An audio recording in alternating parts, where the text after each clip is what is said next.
Thank you for giving me this opportunity to speak about education, which is a subject very close to my heart. Before I speak for the demand for grants for the Ministry of Education, I'd like to just respond to some comments by the opposition, where they mentioned about the division of budget over the number of students. I'd like to highlight here that, as was mentioned by members of the opposition, education is a concurrent budget item, is a concurrent subject. And whatever budget is being spent by the central government is on central government institutions and not on state government institutions and not on private institutions. So the number should be divided by students and faculty members and staff that are in central government institutions. And any drop in the number of schools, amount of budget that is being spent, I think every state is accountable to speak about it, because schools are largely run by state governments and not by central government.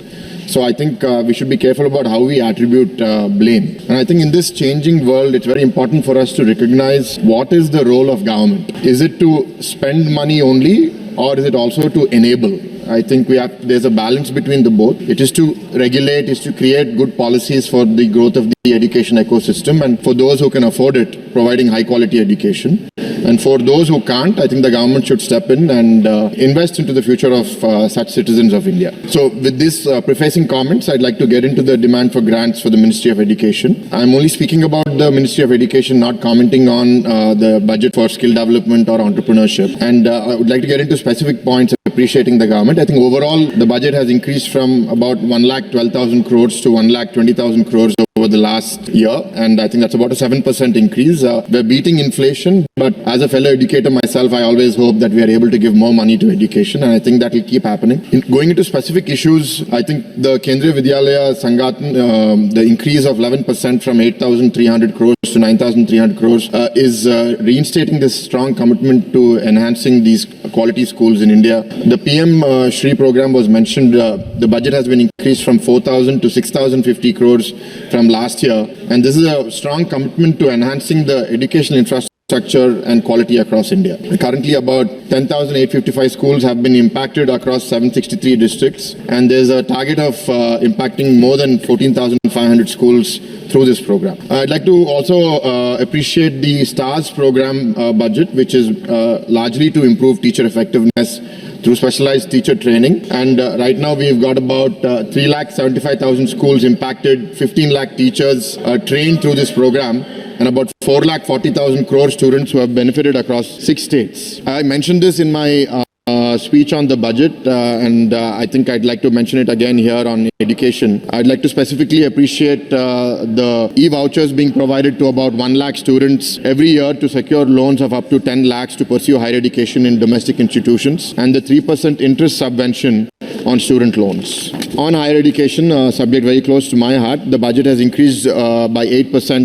since last year, and two aspects in particular. The budget to world-class institutions like the Institutes of Eminence has increased by 20% from 1,500 crores to 1,800 crores this year, and the support to central universities has increased by a large 38% from about 11,500 crores to close to 16,000 crores now. The one thing I'd like to request here, sir, is while the allocation has increased overall, the budget for the Central University of Andhra Pradesh and the Central Tribal University of Andhra Pradesh, which are subjects of the AP Reorganization Act, have been subsumed into the larger support to central universities. I request that the budget, whatever has to be allocated to these two specific universities in Andhra Pradesh, continue as expected in the Act, and we are supported to establish them as soon as possible.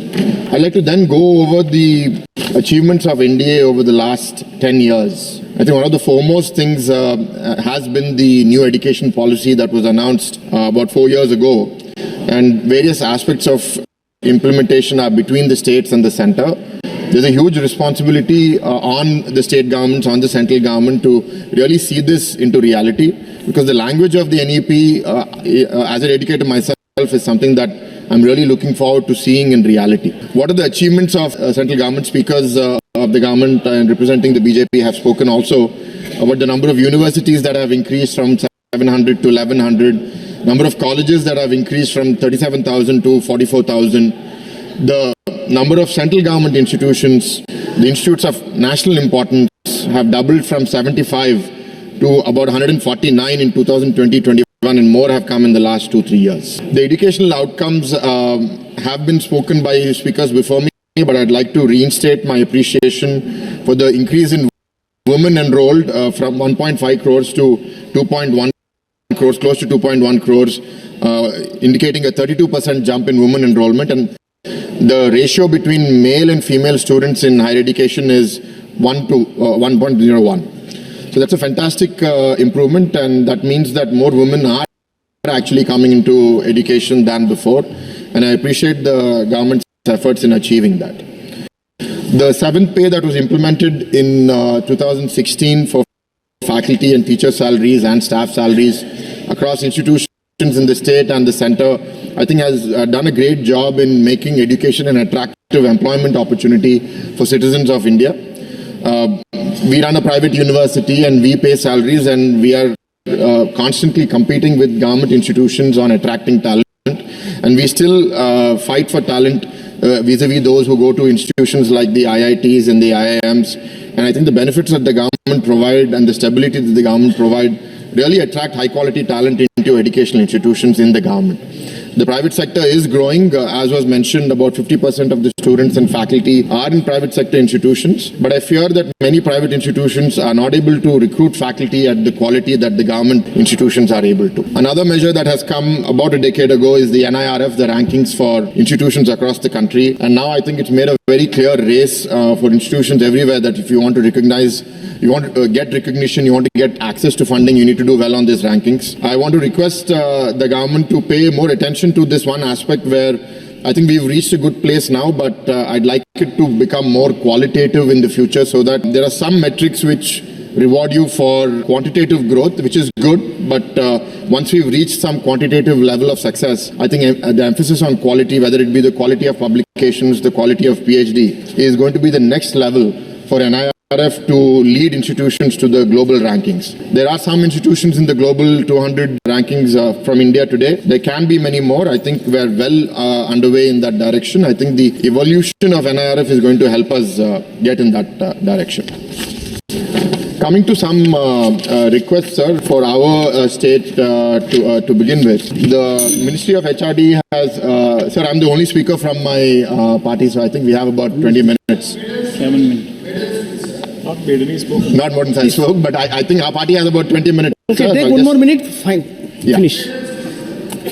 For the state of Andhra Pradesh, for a university in my parliament, Andhra University was committed to provide about 1,000 crores over the RUSA, Rashtriya Uchatar Shiksha Abhiyan program. And we've received some money in phase 1 and phase 2 to the tune of 20 and 100 crores. The previous state government has not paid its share, and hence further devolution of funds haven't happened. So my request is that the state is in a bad shape. This program should continue to support Andhra University. And the RUSA overall has increased to 1,814 crores this year for such state universities across the country.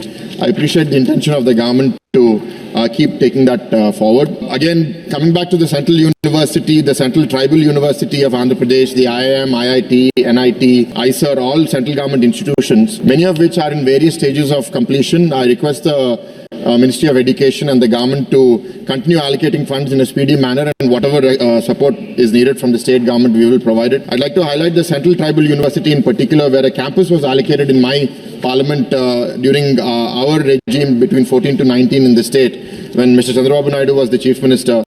But the previous state government had created a lot of confusion, tried to move it to a very different area where they didn't allocate the land fully, and the campus didn't start. And the request from the staff of the Central Tribal University is to come back to the campus that was allocated in Kottavalasa Mandal in my parliament, where the 500 acres of land has already been allocated. I'd like to end with recommendations to the government on certain points. One is the One Nation, One Subscription initiative, where you give access to journals to institutions across the country. If the central government can get that access, I think institutions around the country will benefit. Integrating social and emotional learning into the Indian curriculum and encouraging alternative education models is critical because we're seeing mental health challenges grow across the country, and I think that support is essential for our education to change. Giving more support to repairs and maintenance. I see that government institutions are suffering from lack of repairs and maintenance budgets. And lastly, and most importantly, I'd like to request for a budget on research on how outcomes of school education, outcome of higher educations are changing what's happening, our government school students going to colleges, our college students getting jobs. We need to track them maybe via the Aadhaar, create a national database and change the way we invest money into education, because with the advent of AI, with the advent of technology around the world, the jobs are changing and our education system doesn't seem to be equipped enough to face those changes. I request the Centre to invest into that research and change the way we invest our money for the future. Thank you for this opportunity, sir. Thank you.